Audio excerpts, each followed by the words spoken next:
The Lagos sun beat down on the rusty corrugated iron roof of the Adeyemi bungalow, but inside a different kind of heat festered. For 10-year-old Adesola and her 8-year-old brother Tunde, the air was always thick with the unspoken truth of their mother's heart. Their world revolved around the axis of their younger brother Demola, the prized last-born son. They watched, small hands clenched, as their mother Iya Demola would serve the choicest piece of fried fish to a giggling Demola, its crispy skin glistening with pepper, while they received the flaky, bony remnants. His cup always overflowed with the expensive malt drink. Theirs was diluted with water. "He is the baby. He needs it to grow strong," Iya Demola would say, her voice a melody for him, a dismissal for them.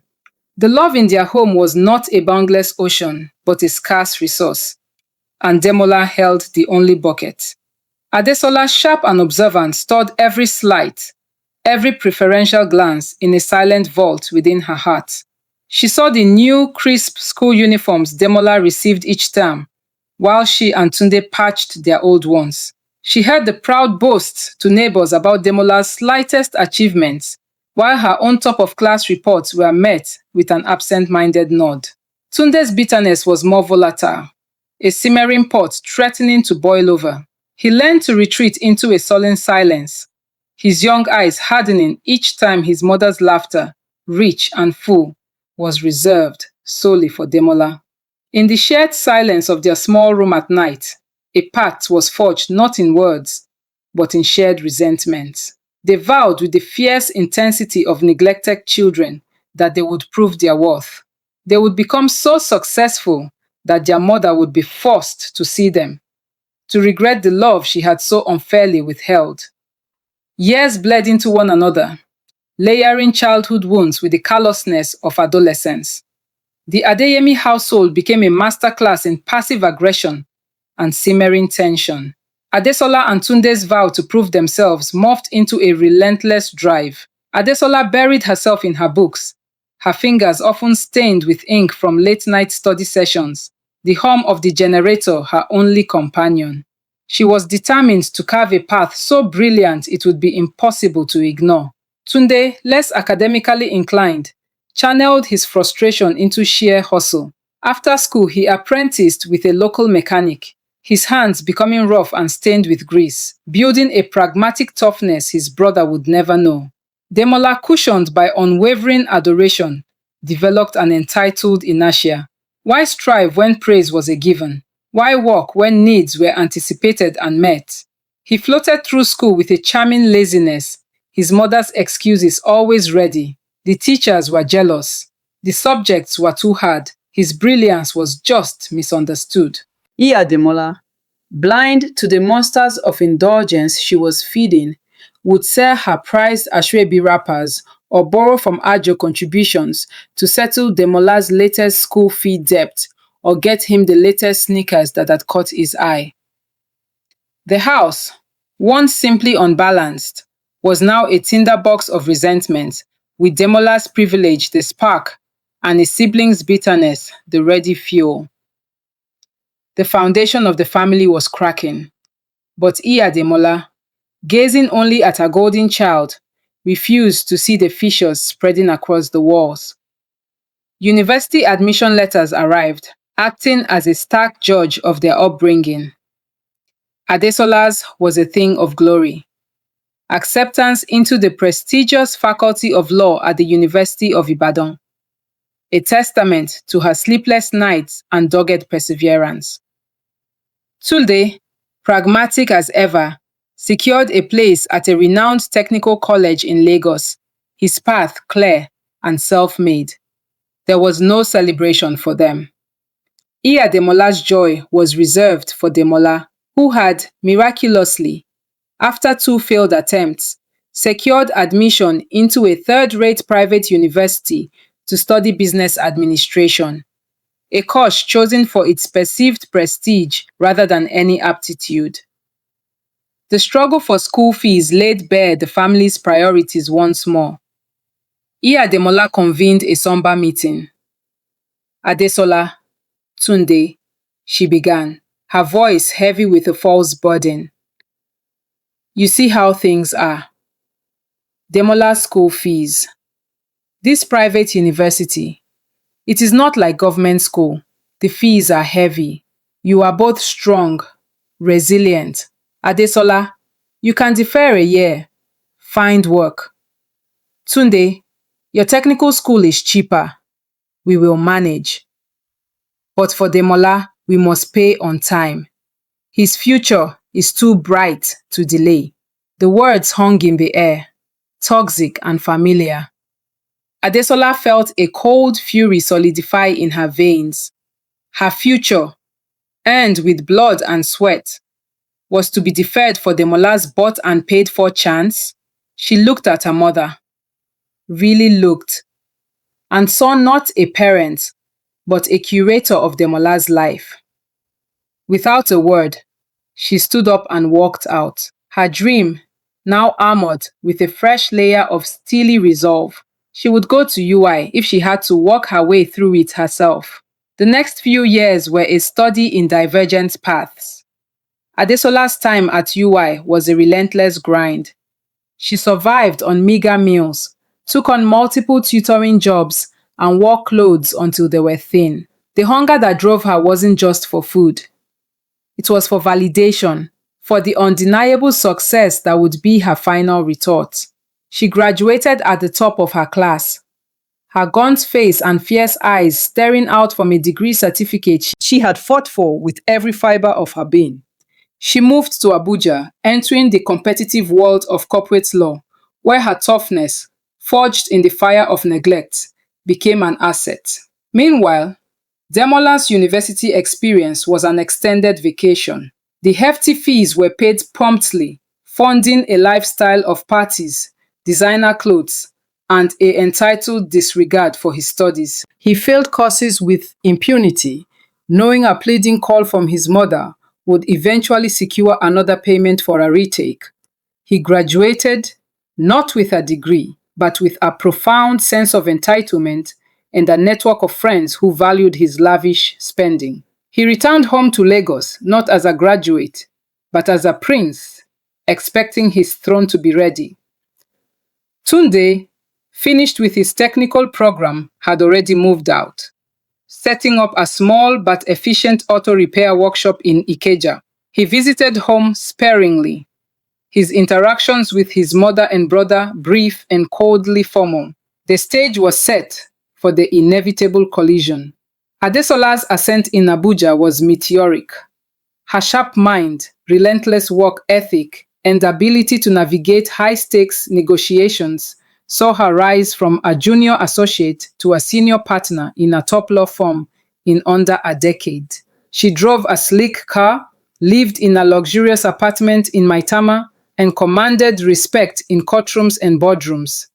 Her success was her armor, her vindication. She sent money home monthly, a dutiful but distant transaction, ensuring her mother was comfortable but offering no intimacy. It was her obligation, not a gift of love. Back in Lagos, Demola's life was a series of failed ventures and excuses. A quick money importation business collapsed, losing what was left of Demola's savings. A stint at a cousin's bank ended in dismissal for chronic lateness and negligence. Now in his 30s, he drifted from one get-rich-quick scheme to another, still living at home, his needs funded by his aging mother's pension and the occasional guilt-ridden handout from a frustrated Tunde. Demola, older and wearier, began to see the cracks in her golden child, but her reflex was still to shield him, to blame a wicked world for not recognizing his greatness. The disparity between her children was no longer just emotional. It was a glaring material chasm that could no longer be ignored. The crisis began with a medical bill. Demola, now plagued by hypertension and diabetes, was rushed to a private hospital after a minor stroke. The cost was staggering. Her life savings had long been evaporated by Demola's misadventures. Panicked, Demola did what he had always done. He looked for someone else to solve the problem. He first called Tunde, who sent a modest amount with a test warning that it was all he could spare. Then, with a sense of entitlement that had never dimmed, Demola called Adesola. Shola, he said, his voice whining yet demanding. It's mommy. She's in the hospital at Ikeja. The doctors are saying we need to pay 400,000 naira immediately for them to continue treatment. You have to send the money now. There was no please, no gratitude in advance, just the familiar expectation. Adesola, in the middle of preparing for a major closing, felt the old bitter taste rising her throat. This was his mess, his responsibility. The favorite son who had consumed all their resources now had nothing to show for it when it truly mattered. Adesola's silence on the phone was heavy, broken only by Demola's impatient "Hello, are you there?" When she finally spoke, her voice was cold, measured, the voice she used with incompetent opposing counsel. "Demola," she stated, "what exactly have you been doing with all the money mommy poured into you? The university fees that were more important than mine, the businesses she funded. Is this what it was for? So that when she needs you most, you have nothing, not even a penny?" Her words were precise, surgical strikes aimed at the heart of his fragile ego. Demola spluttered on the other end, shocked. He expected compliance, not interrogation. "Adesola, this is not the time for your long talk. This is an emergency. Are you going to send the money or not?" His voice rose to a petulant shout. Adesola could hear their mother's weak murmur in the background, asking what was happening. The sound, which might have once stirred pity, now only solidified her resolve. She remembered the countless times her own emergencies, a school project, a needed textbook, were dismissed as unimportant. She remembered her deferred dream. "No, Demola," she said, her voice final. "You figure it out. You are the one she loved the most. It is your turn to carry the burden you created." She ended the call, her hand trembling not with regrets, but with a lifetime of pent-up fury finally released. The fallout was immediate and vicious. Demola, enraged and humiliated, poured his version of events into their mother's ear as she lay vulnerable in her hospital bed. "Mommy, can you believe Adesola? After all you did for her, she has forgotten her home. She says she will not send a kobo. She says I should let you die. She is wicked, mommy. Wicked." Iya Demola, weak and frightened, felt a familiar narrative click into place. Her successful daughter, too proud to help her family. Her poor son, trying his best but let down by his selfish sibling. The old bias, hardened by years, blinded her to the truth. When Adesola called the hospital later to speak directly with the doctor and arrange for a payment plan she controlled, her mother refused the phone. A nurse relayed the message. "The patient says she does not want to speak to you. She says you have shown your true colors." The words were a dagger, twisting in a very old wound. Adesola felt a pang of something sharp. Was it guilt? No, it was the painful confirmation that her mother's favoritism was a terminal illness, one that even the threat of death could not cure. She had spent her life seeking approval from a woman incapable of giving it to her. The realization was liberating, and it sealed her heart completely. Tunde, caught in the middle, became the reluctant mediator. He received frantic calls from Demola, full of blame and invective against Adesola.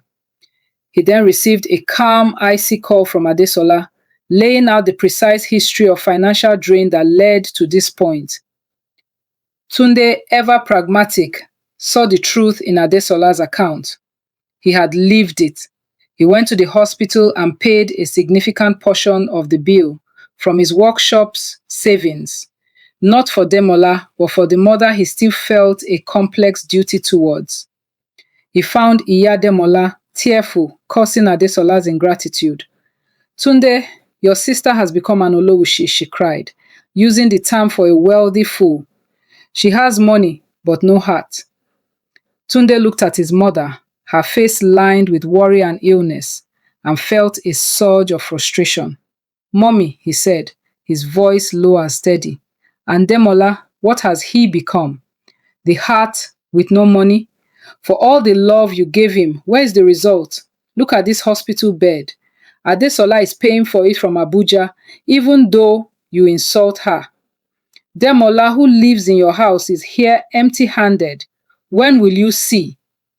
It was the first time anyone had spoken such blunt truth to her. She turned her face to the wall, refusing to answer. Iya Demola was discharged, but the illness left her frail and requiring constant care. The burden fell squarely on Demola, the son who had never learned to care for anyone but himself. He resented every task, cooking bland meals, ensuring she took her medication, helping her to the bathroom. His life of leisure was over, replaced by the grim reality of being a caretaker. He blamed Adesola for this, for not providing enough money to hire a nurse, for abandoning them. His resentment festered, spilling over into angry phone calls and bitter text messages to Adesola. You think you are better than us because you live in Abuja? You are a bad child, a curse on this family. One read. Adesola, initially stung, grew immune to his venom. She had built a fortress of success around her heart, and his arrows could no longer pierce it. She continued to send money for their mother's medication and upkeep, but he routed it through Tunde, ensuring Demola could not squander it. This further enraged Demola, who saw it as an ultimate insult and a confirmation of his powerlessness. The cycle of blame spun faster, digging the family deeper into a pit of mutual animosity. A year after the hospital incident, a family wedding provided a forced reunion. A cousin was getting married in Ibadan, and attendance was mandatory. Adesola flew in from Abuja, her designer Asoebi a stark contrast to the simpler attire of most relatives. Demola and a frail Iya Demola arrived from Lagos, his demeanor sullen and defeated. Tunde came with his wife, a quiet, observant woman. The air around them was thick with unspoken tension during the family photos. Whispers slithered through the reception like snakes. See Adesola, she has made it oh, but I heard she abandoned her mother. Demola now, see how he looks. After all the mother did for him. What a waste. Tunde is the only one with sense. The family's dirty laundry had become public gossip. Adesola held her head high, engaging in polite but distant conversation, feeling the judgmental eyes upon her.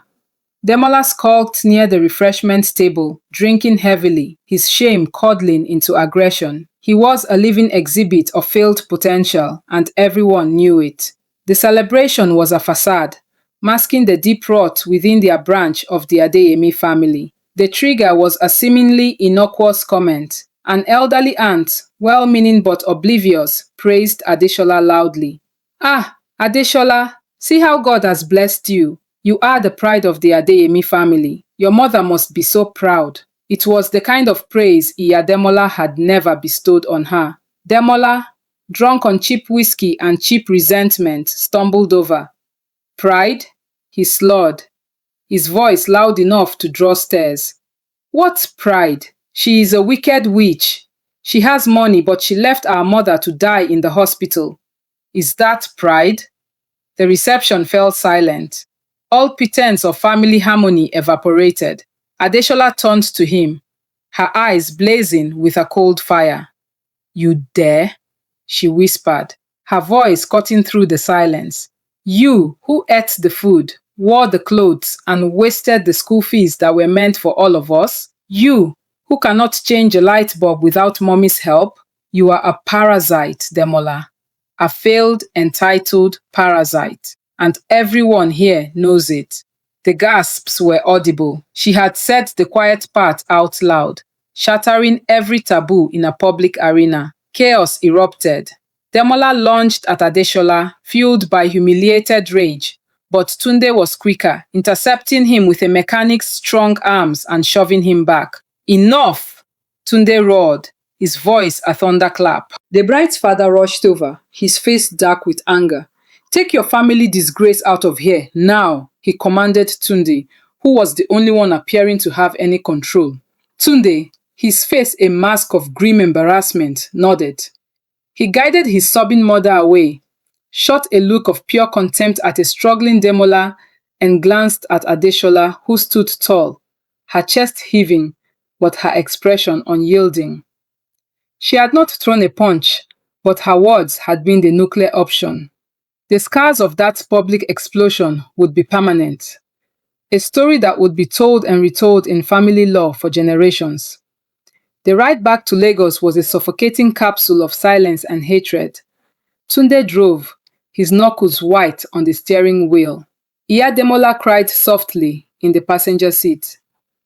Demola slumped in the back, seething with a hatred so profound it was palpable.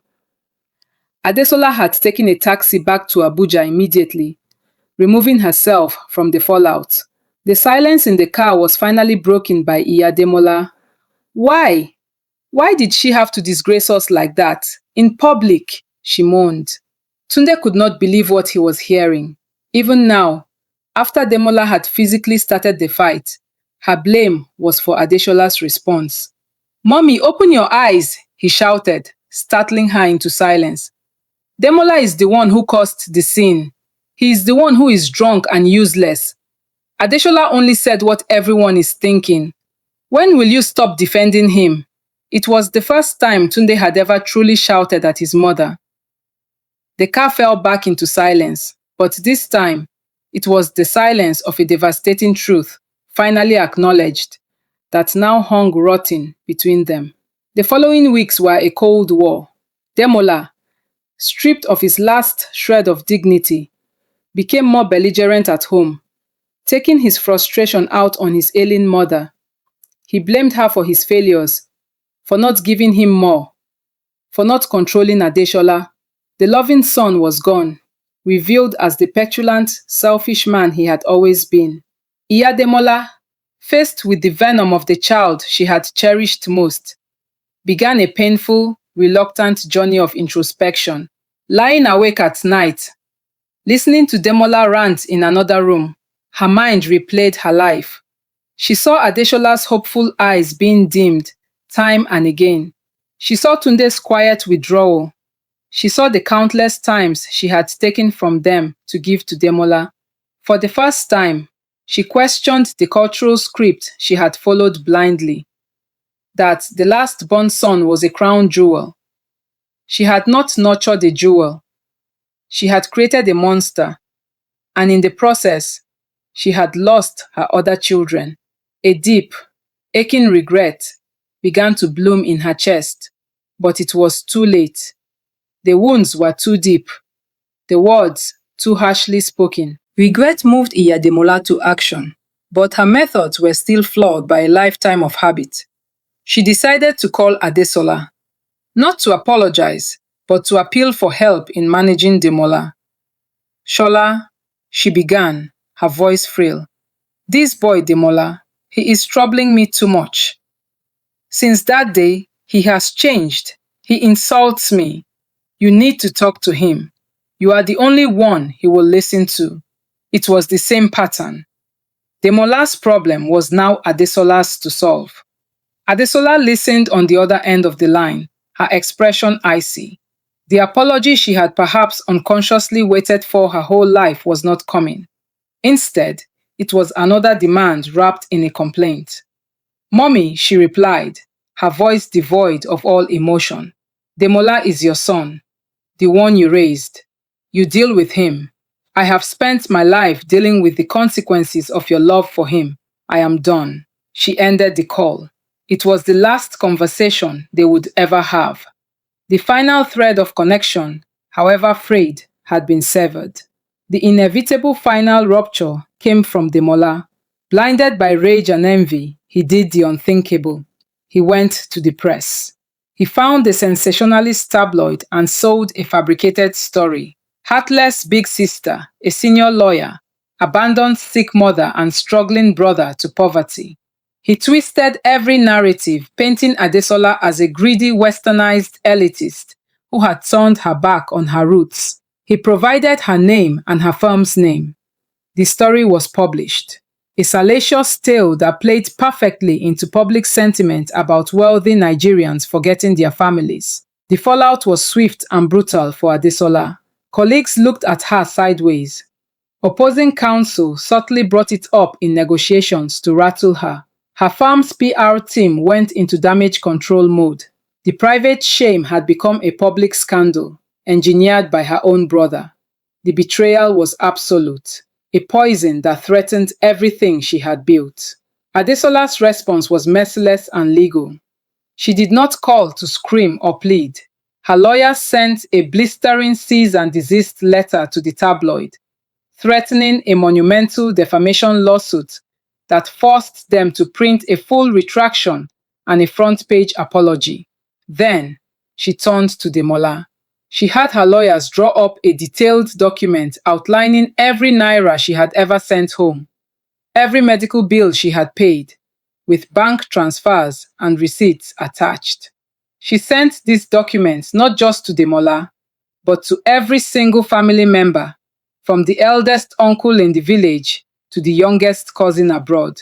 Attached was a simple, devastating message. This is the truth. I have supported my mother despite a lifetime of being told I was less than. Demola has not only squandered his own life, but has now tried to destroy mine with lies. For the sake of my peace, I am officially disassociating from Demola Adeyemi. Any further contact would be considered harassment and dealt with legally. It was a nuclear strike of breathtaking finality. The family was shocked into silence, but the evidence was irrefutable. In the court of family opinion, Demola was finally and utterly condemned. The weight of his isolation crashed down on Demola.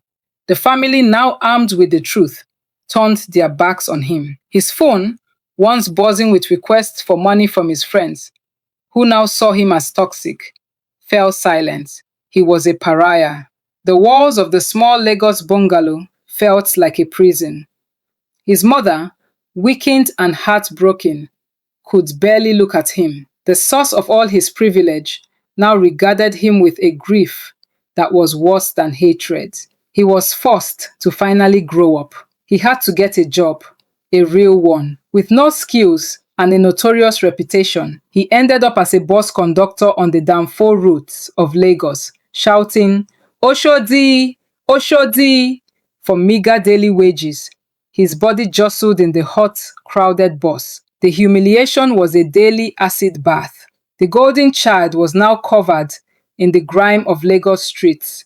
His destiny, a far cry from the glorious future his mother had always promised him. Iyademola's health declined rapidly, not from her diabetes, but from a broken heart. The regret she carried was a heavy stone on her chest. She saw the ruins of her family, one child lost to hatred, one to bitterness, and one to failure. She had wanted the best for her son, but her love had been a poison. She had wanted to keep him close, but her favoritism had driven everyone away. In her final days, she asked only for Tunde. He came, sitting by her bedside in the quiet house. "Tunde," she whispered, her voice papery thin. "I was wrong. Tell Adesola I was wrong." It was the closest she would ever come to an apology. Tunde held her hand and nodded, a lump in his throat. She passed away a week later, her death as quiet and overlooked as the two children she had spent a lifetime overlooking. The woman who had filled her home with so much noise and partiality left the world in a profound, telling silence. Organizing the funeral became Tunde's solitary burden. Demola was too ashamed and too broke to contribute or even show his face to the extended family. Adesola transferred a significant sum to Tunde with a clear, cold instruction: give her a dignified burial.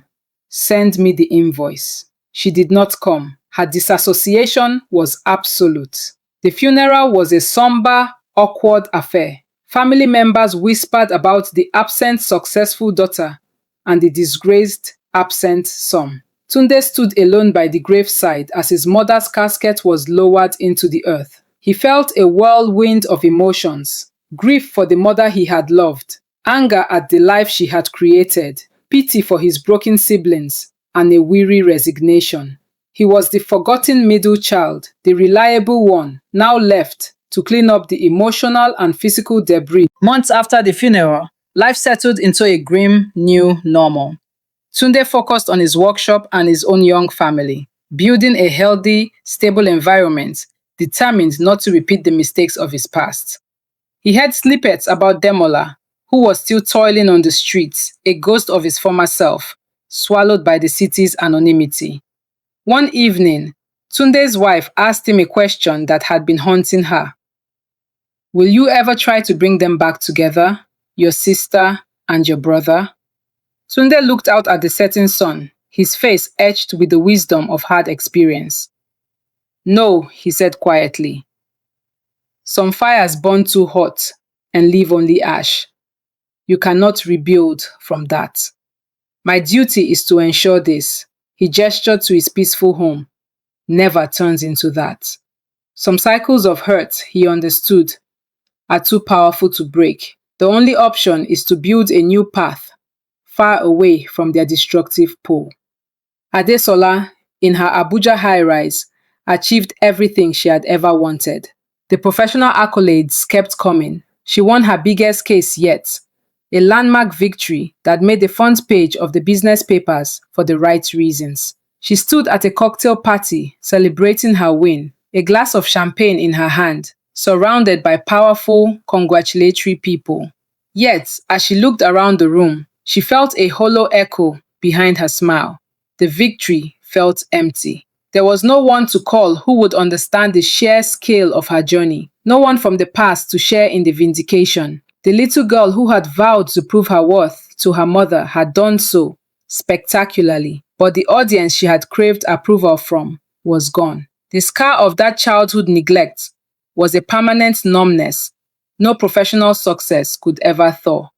Demola's life bottomed out completely. The Danfo job was erratic and barely paid enough for a rented bed in a crowded, face me I face you apartment. Sickness found him easily, a persistent cough from the polluted air, a weariness in his bones. Lying on his thin mattress, he had nothing but time to think. He replayed his life, and for the first time, without his mother's voice making excuses, he saw the truth. He saw his own laziness, his entitlement, his willingness to consume love and money without ever giving anything in return. He saw how he had weaponized his mother's love against his siblings.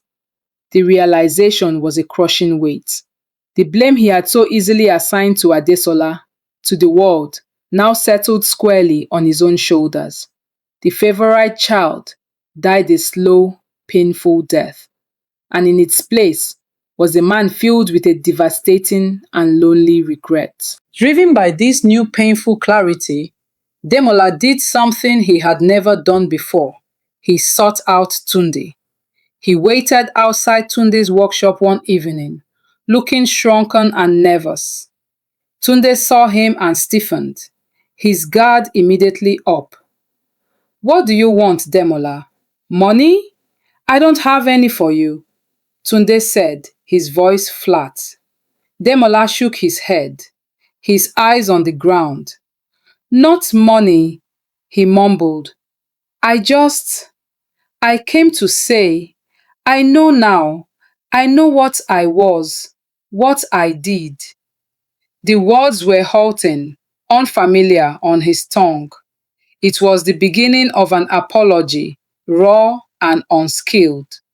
Tunde watched him, seeing not the arrogant brother of his youth, but a broken man.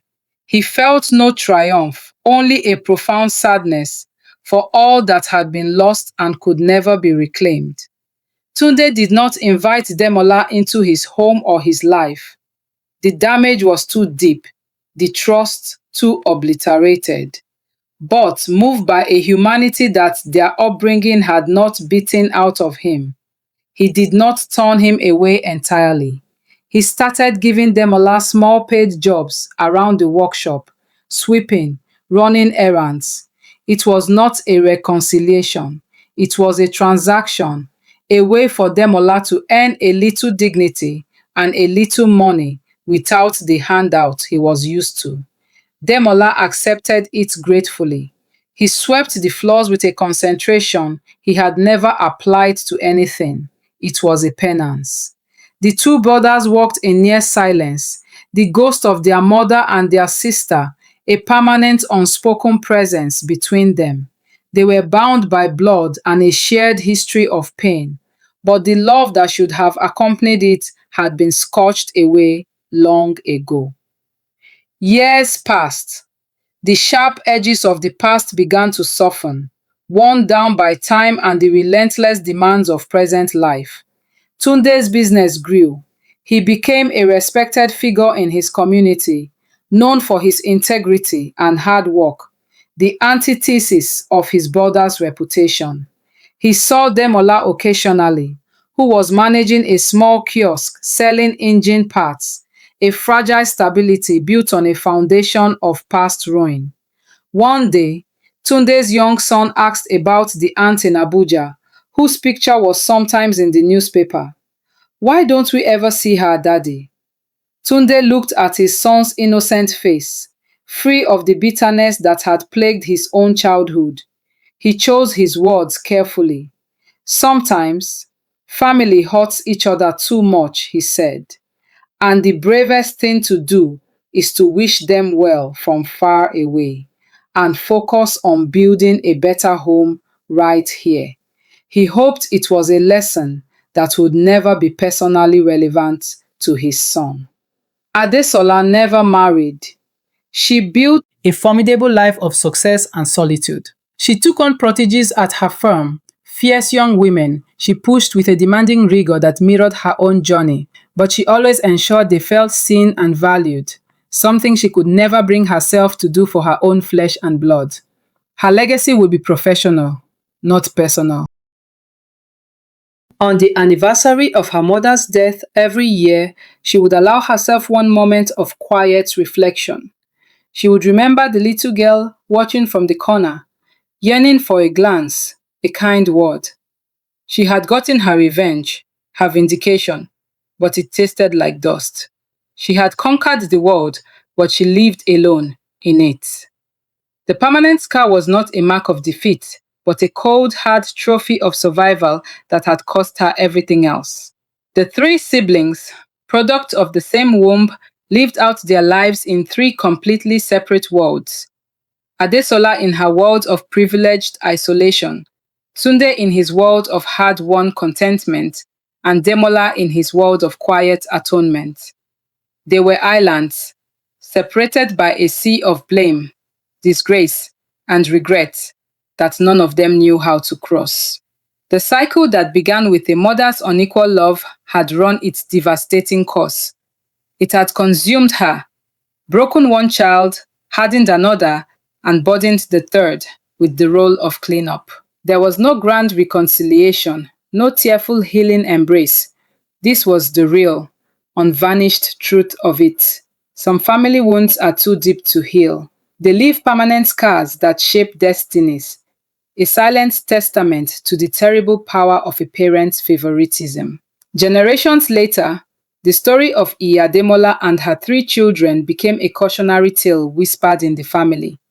You see, elders would say to parents showing blatant favoritism, remember the Adeyemis.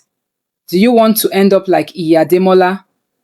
Loved one child and lost all three. The story was their legacy, a permanent scar on the family's history. It was not a story of redemption, but a story of warning. A stark reminder that love, when measured unfairly, is not a blessing, but a weapon. And that the deepest scars are not left on the skin, but on the heart, and are passed down not through genes, but through the painful, enduring lessons of regret. The cycle of blame ended not with forgiveness, but with a wary acceptance of a tragedy that had forever altered the course of their bloodline. Thank you so much for watching. Please put your comment in the comment section below. What do you think about parents' favoritism among their children? Do you think it is very bad, or does it not really matter? Please don't forget to like and subscribe to this channel so that you will be notified whenever we post new videos in this channel. Bye.